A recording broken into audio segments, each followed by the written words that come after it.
Assalamualaikum warahmatullahi wabarakatuh. Saya Muhammad Firdaus bin Ma'akhir, Director of Firabit Group Sdn Bhd, yang mana kami ada beberapa restoran dan antaranya adalah restoran Dua Suap di Sungai Petani.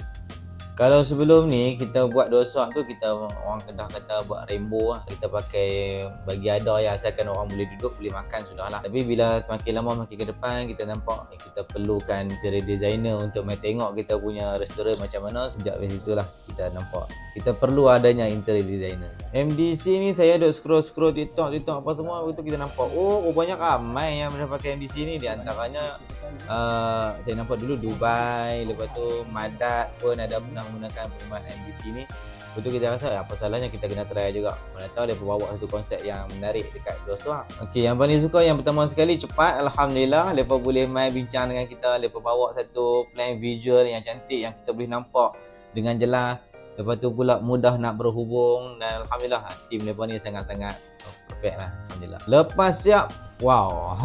Macam mana yang kita nampak dalam visual artis tu, maksudnya bila dia keluar pun macam tu juga. Memang satu perubahan yang sangat luar biasa, ketara lah. Kalau kata yang macam mana kita tengok dekat Dua Suap tu, di level yang pertama tu, kalau daripada asal dia dah macam dengan lain terus dah 180 darjah berbeza. Kalau kata bahagian mana paling suka, saya rasa semua bahagian saya suka, daripada ujung sampai ke ujung. Dia perubahan yang sangat-sangat ketara. Semua bahagian alhamdulillah sangat puas hati.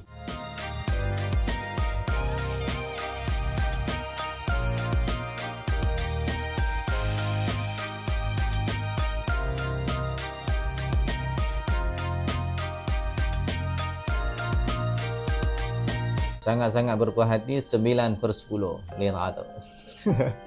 Saya rasa saya kena cadangkan juga untuk orang lain. Apa tak payah nak pening kepala, sebab saya dah lama dah pening kepala. Pening kepala duk fikir tanya orang nak buat macam mana, Dua Suap ni nak buat macam mana. Dan ni dia kena bagi kepada ahli dia. Kalau kata hampa owner yang tak mau nak pening kepala, bagi kepada ahli dia. Contohnya MDC ni lah, hampa cari depa yang tolong fikir hampa nak buat macam mana. Yang tu akan memudahkan urusan kita. Jadi siapa yang nak renovate, tak kisahlah kedai ke apa semua, hampa boleh cari MDC. Hampa boleh buat semua, dia kata.